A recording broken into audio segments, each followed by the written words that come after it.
Olá, classe, tudo bem com vocês?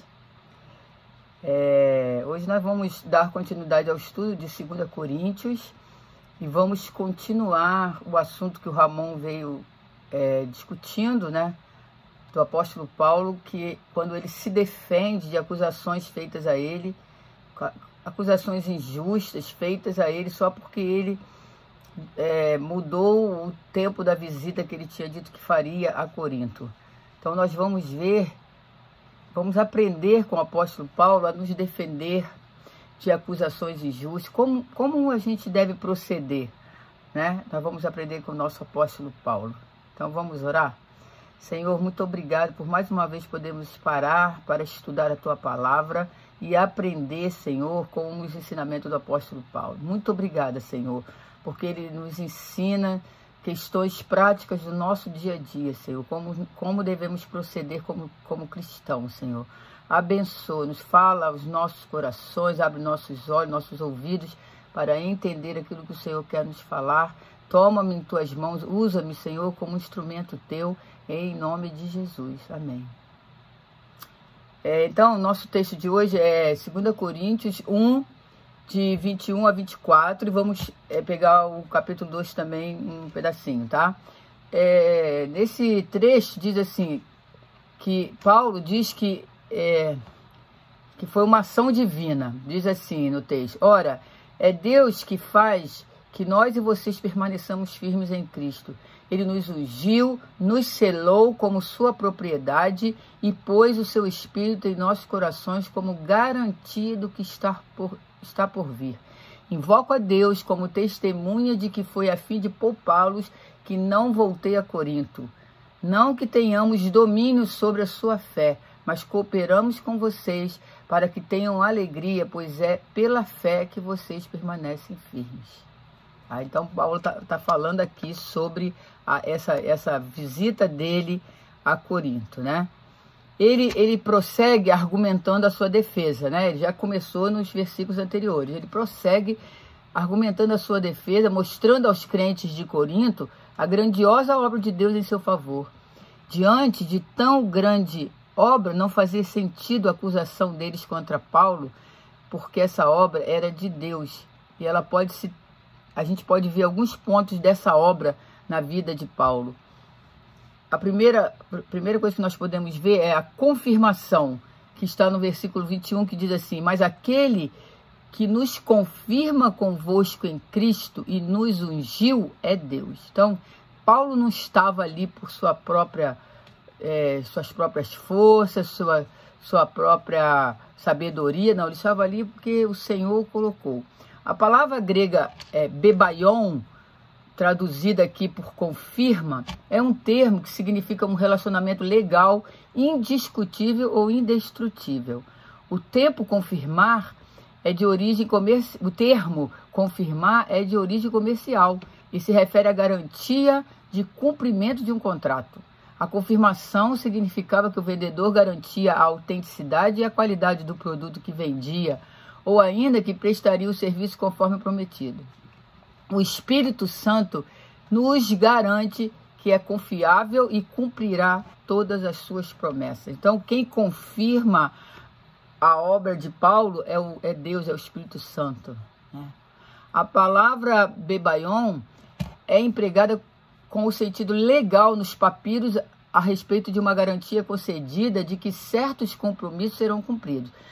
No Novo Testamento, bebaion é usado de modo semelhante em conexão com a proclamação do Evangelho, a qual é confirmada por sinais miraculosos ou pela concessão de dons espirituais. Então, até a obra do Evangelho ela era confirmada. Marcos 16:20 diz assim: então os discípulos saíram e pregaram por toda parte, e o Senhor cooperava com eles, confirmando-lhes a palavra com os sinais que acompanhavam. E em 1 Coríntios 1:6 diz: porque o testemunho de Cristo foi confirmado entre vocês. Paulo tinha essa confirmação do Senhor no ministério dele. Segunda coisa que a gente pode ver é a unção, que está no versículo 21 também. essa palavra unção, ela é derivada do conceito do Antigo Testamento, né? Porque no Antigo Testamento, os profetas, os sacerdotes, os reis, eles eram ungidos para representar seu comissionamento como representante de Deus diante do povo. Esse verbo no grego é krio, ungir, visto que a unção com frequência era um rito de comissionamento. Krio encontra-se em outros 4 lugares do Novo Testamento, uma vez em Hebreus 1:9, que diz: amas a justiça e odeias a iniquidade. Por isso, Deus, o teu Deus, escolheu-te dentre os teus companheiros, ungindo-te com óleo de alegria. E 3 vezes aparece nos escritos de Lucas. Lucas 4:18 diz: o Espírito do Senhor está sobre mim, porque ele me ungiu para pregar boas novas aos pobres. Ele me enviou para proclamar liberdade aos presos e recuperação da vista aos cegos, para libertar os oprimidos. Essa palavra está lá em Isaías, e Jesus que fala essa palavra dele próprio, mas também essa palavra se cumpre em nós. Nós também fomos ungidos para pregar boas novas, para proclamar liberdade, para dar vista aos cegos, né, para curar, para dar alegria. Em Atos 4:27, ele também fala: de fato, Herodes e Pôncio Pilatos reuniram-se com os gentios e com os povos de Israel nesta cidade para conspirar contra o teu santo servo Jesus, a quem ungiste. E Atos 10:38 diz: como Deus ungiu a Jesus de Nazaré com o Espírito Santo e poder, e como ele andou por toda parte fazendo bem e curando todos os oprimidos pelo diabo, porque Deus estava com ele. Então a gente vê aqui, né, que Paulo também foi ungido. Ele foi ungido pelo Espírito com poder e para dar testemunho do Evangelho aos gentios. A unção traz consigo os conceitos da autenticidade e da confiabilidade.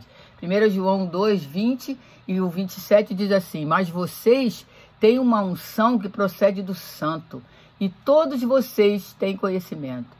Quanto a vocês, a unção que receberam dele permanece em vocês, e não precisam que alguém os ensine, mas como a unção dele recebida, que é verdadeira e não falsa, os ensina acerca de todas as coisas. Permaneçam nele como ele os ensinou.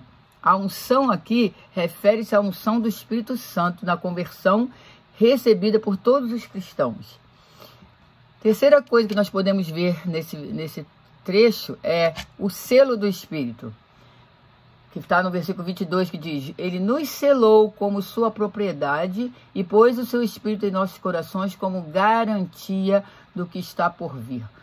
O verbo espragizo, que é em grego, né, é pôr um selo em. Ele é empregado em documentos comerciais encontrados entre os papiros a respeito de selagem de cartas e envelopes, de modo que ninguém possa mexer em seu conteúdo.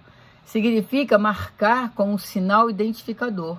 Apocalipse 7:3-8 diz: não danifique nem a terra, nem o mar, nem as árvores, até que selemos as testas dos servos do nosso Deus. Então ouvi o número dos que foram selados, 144.000, de todas as tribos de Israel. Da tribo de Judá foram selados 12.000. E aí ele vai narrar cada tribo, né, eram 12 tribos, cada tribo foi selada com 12.000. Os selos, eles denotam posse e autenticidade. Não só nos tempos antigos, como hoje, os selos são postos em documentos legais para autenticá-los.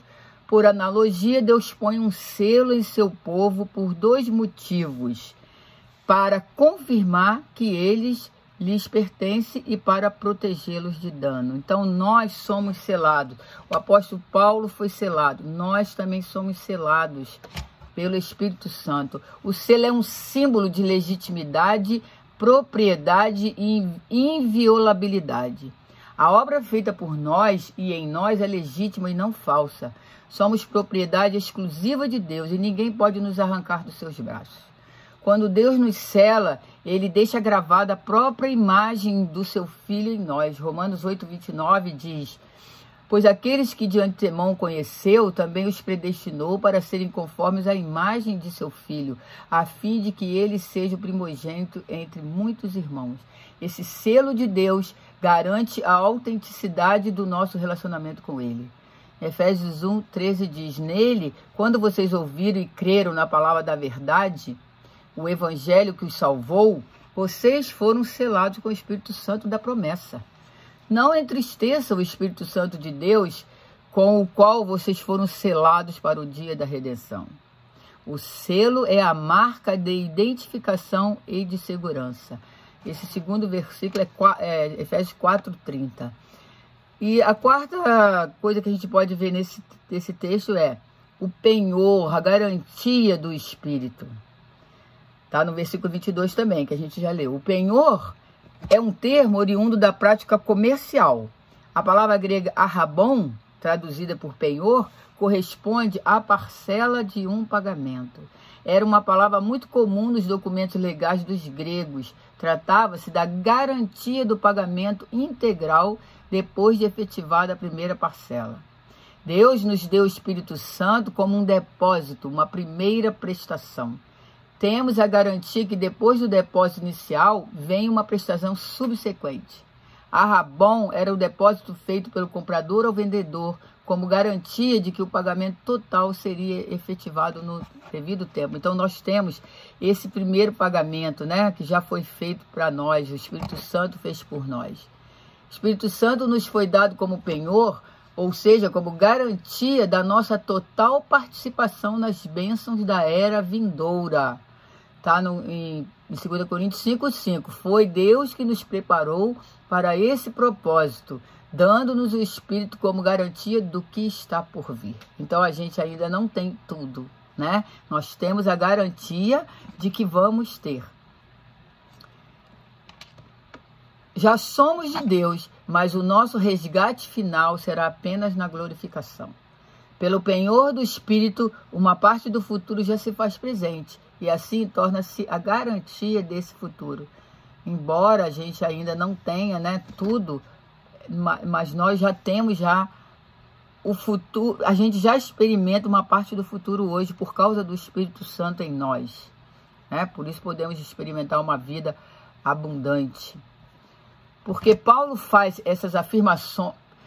Por que Paulo faz essas afirmações nesse ponto de sua carta? Paulo está se defendendo, né, das acusações, mas quantos ensinamentos ele está nos dando? Ele está dando à igreja. Por que ele faz essas afirmações? Só para mostrar que a sua integridade e a verdade do Evangelho baseiam-se na obra de Deus. É o Espírito de Deus que confirmou e ungiu o apóstolo Paulo. A presença do Espírito é que autenticou e selou a sua missão e mensagem. A implicação é que se a obra de Deus em sua vida garantia a confiabilidade do apóstolo nessa grandiosa obra superior da proclamação do Evangelho, sem dúvida garantirá também confiabilidade em questões de menor importância, como seus planos de viagem. Um homem de Deus, um homem dedicado, ele dava a vida dele pelo Evangelho e ele é acusado, na igreja de Corinto, ele é acusado porque ele disse que ia numa data e não foi. E aí, com isso, eles caluniaram, né? Acusaram o apóstolo Paulo. Quantas injustiças, né? Quantas injustiças nós sofremos, nós podemos sofrer. Aí vem uma mudança de planos que está no versículo 23, 24 e continua no capítulo 2, de 1 a 4. Invoco a Deus como testemunha de que foi a fim de poupá-los que não voltei a Corinto. Não que tenhamos domínio sobre a sua fé, mas cooperamos com vocês para que tenham alegria, pois é pela fé que vocês permanecem firmes, de modo que resolvi não lhes fazer outra visita que causasse tristeza, pois se os entristeço, quem me alegrará senão vocês a quem tenho entristecido? Escrevi como escrevi, para que, quando eu for, não seja entristecido por aqueles que deveriam alegrar-me. Estava confiante em que todos vocês compartilhariam da minha alegria, pois eu lhes escrevi com grande aflição e angústia de coração, e com muitas lágrimas, não para entristecê-los, mas para que soubesse como é profundo o meu amor por vocês. Um homem cheio de amor, cheio de zelo, né, pelas pessoas que ele chama de filhos dele, da fé, né, que se converteram a Jesus, se tornaram membros da igreja, ele trata como filhos. Na primeira carta, Paulo já havia perguntado aos crentes de Corinto, lá no 1 Coríntios 4, 21, que é que vocês querem? Devo ir a vocês com vara ou com amor e espírito de mansidão? Depois que saiu de Corinto para Éfeso, Paulo retornou à igreja numa chamada visita dolorosa. Lembra que eu falei na última aula que eu dei? Que essa visita não é contada na palavra, não tem registrada. No capítulo 2:1, né, fala assim: de modo que resolvi não lhes fazer outra visita que causasse tristeza. Outra visita. Ele já tinha feito uma, que foi para implantar a igreja. Ele passou um bom tempo lá com eles. Teve essa segunda que não é narrada, e agora ele está falando da terceira, né? A terceira que ele ainda não tinha feito, não.